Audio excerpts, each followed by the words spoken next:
the no words changed. So the 5 words we want to know today are ratio, rate of change, approximate value, linear equation, and constant of proportionality. While you're watching the video, if you are using the PDF, you can use the right-hand column for vocabulary to take notes of things that you think are interesting. It doesn't have to be perfect. It can be a drawing, it can be a doodle, whatever you need it to be. Okay, and then down here is a picture of the pine cone that I am trying to analyze. And in my analysis of this pine cone, I realized how difficult it actually is to keep track of the spiral and what am I counting and how am I finding things to measure in this pine cone. So more on that later. But if you could take a minute to draw an XY axis. Okay, that is what we're going to be focusing on first. So we're trying to use phi as a constant of proportionality. Ooh, new word. We're trying to use phi as a constant of proportionality to graph consecutive measurements on the coordinate plane. We are graphing the longer consecutive length on the y-axis and the shorter consecutive length on the x-axis. And we're going to use the constant of proportionality phi to make a linear algebraic equation model, right? A line showing the relationship between x and y. And that's actually the value of phi that we were trying to get yesterday by dividing all those ratios. Paper, I want to draw the x-axis and the y-axis. Okay, the x and the y-axis meet at a 90-degree angle, and that's called the origin, 0, 0. And the origin is very important for proportional relationships because proportional relationships must connect at 0, 0. So if I know that phi is approximately 1.6, okay, it's 1.618, but I'm going to keep it here. Then I also know that phi is approximately 16 divided by 10. And I really like this ratio because it incorporates a 10, and I love 10s because they're easier for me to conceptualize. Guess what? We have 10 fingers, so that's why I like 10. So I'm going to make equal intervals on my xy plane, and then I can think about circles, right? So this is a radius. That needs to be 5 to be about the same distance. 10. Using the origin as the center of the circle, I can help myself find equal intervals on the x and y axis. So to graph the proportional relationship between a shorter length and a longer length, I need to incorporate this rate of change. Rate of change. Think about miles per hour when you're driving. 55 miles per every 1 hour. Here it's 1.6 to 1. So 1.6 units in length to every 1 unit on the shorter length, or 16 units on the longer length to every 10 on the shorter length. So I'm going to go ahead and just go up to 16 where I think about 16 is. And this is the point 10, 16. Okay? Now if I draw a line through that point and the origin, this is a proportional relationship, and it's the equation y equals 1.6 times x. So that lets us know that approximately items that are in the golden ratio, we can multiply the shorter length by 1.6 to get the longer length. Okay? And so let's see how I did with my calculations for my pine cone. Okay? So if you look at my pine cone notes, I had mentioned earlier that I found it rather difficult to measure a pine cone. Okay, so if you see my notes here, I'm drawing doodles thinking about how I can sequence the pine cones and what I should count. And when it came down to it, I found that there were about 5 scales to 9 scales, and then 9 scales to 14. So I was trying to find a way to count full circle in a spiral on the scales around the pine cone. It's rather difficult to mark these. They're small, and after staring at it for a while, it kind of gets like an optical illusion. But I managed to figure out a pattern where I could count, and I counted 5, 9, 14. So my consecutive lengths are 5, 9, 14, and I created coordinate pairs with consecutive lengths. So I have the pair 5, 9, so 5 on the shorter side, 9 on the longer side, and then 9, 14. So 9 on the shorter side and 14 on the longer side. Actually, I think 14 fall right under it. Now, you see that my data points aren't on the line because in nature, especially when we're humans measuring it, we're not going to get exact measurements. It's not going to be exactly precise. It's that typical measurement after we collect a bunch of data and find the center, and later we'll talk about finding the spread to see if the data is reliable and how accurate of a statistical measure do we really have. But in this case, it's a nice visual to see that my data is close to the proportional relationship of phi approximately to the 10th decimal place.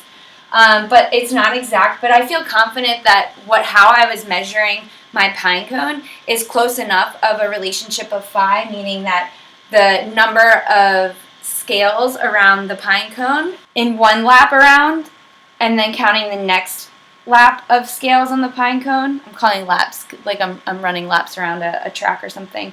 But I got 5, then 9, then 14, and these are pretty close to a value of 1.6. If I were to divide 9 by 5, what would I get?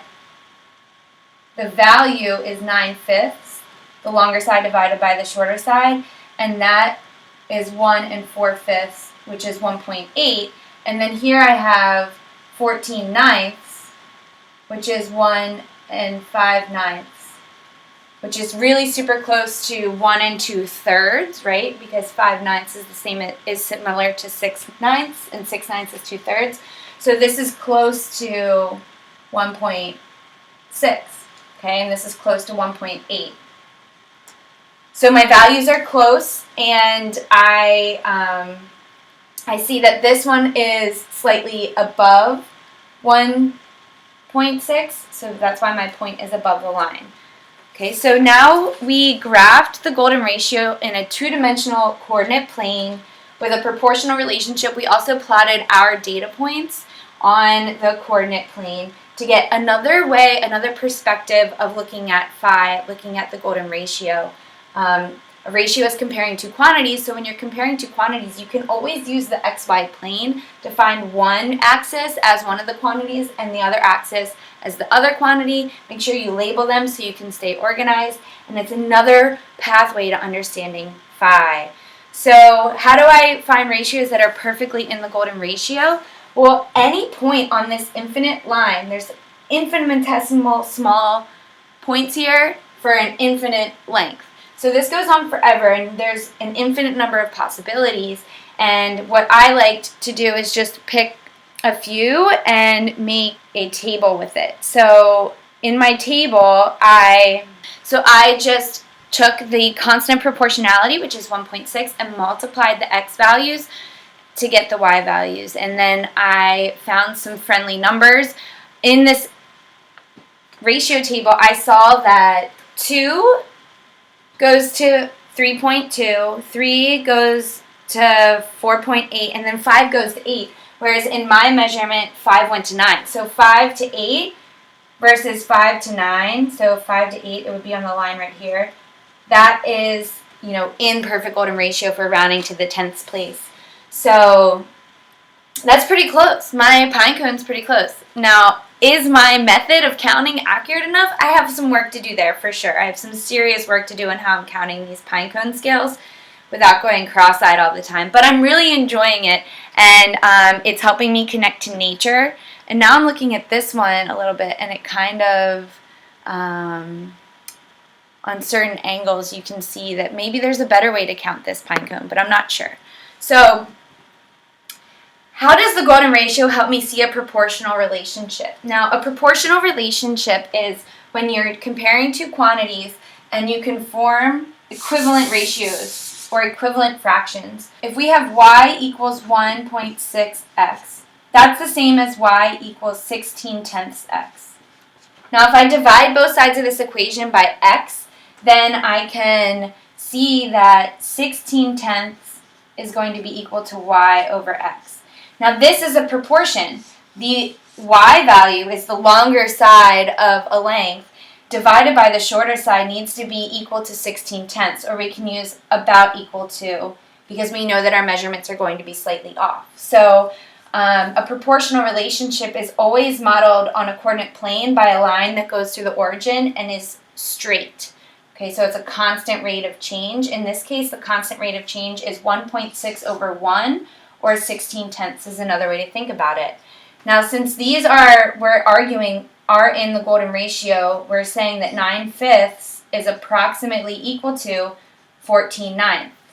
That's close enough for me. Now, you need to decide what's close enough for you. You need to push up against your understanding. So take from this what you want. Take baby steps.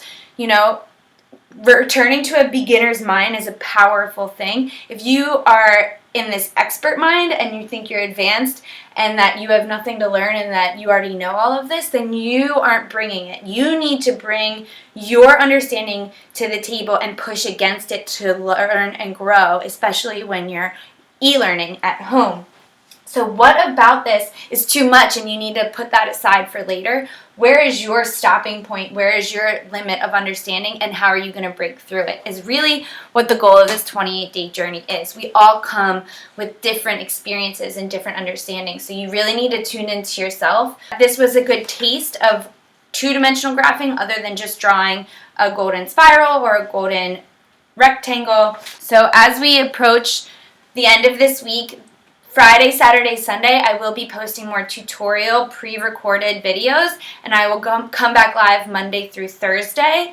I encourage you to follow your interests and take some notes on how you can apply your new knowledge of Phi to something that you love, something that you're interested in, whether it's painting, writing a story, coding, making an app, filming a video. If you are of appropriate age and have parent permission to post a YouTube video, we'd love to see it. Music, I know I have very talented music students, so how are you going to apply Phi to something that you love, something that you're interested in, and that you can, again, create more strength in your neural pathways from a concept in math, but connecting it to yourself, nature, the world, and to each other. So get those ideas flowing. Take time to get prepared today. How are you preparing your notes? How are you staying organized? How are you creating a trail of your own journey so that you can circle back and reflect on what things you've done and then continue forward and circle back and have a reliable preparation of all the information you need? So again, there's a day 2 Sam's Notes posted on my website, muddymath.com, for you all to access my notes from yesterday. Stay tuned this weekend at 9:30. There will be video tutorials launched Friday through Sunday at 9:30 launch, but they'll be pre-recorded. Keep those questions flying on muddymath.com. Be so proud of yourself for tuning in. We're starting a community here that's very powerful. I can feel how excited people are to embark on a new learning experience. I thank you for showing up. Okay, our superhero yoga pose today will be horse pose. So act like you're riding a horse, widen your stance, point your toes out a little bit, strengthen up, lift up from the ground, push your feet into the floor, feel the strength of earth underneath of you. You can do anything, bend those knees slightly, and then make a power pose. You're great, you're amazing. Find Phi, prepare. The journey is what we're in it for.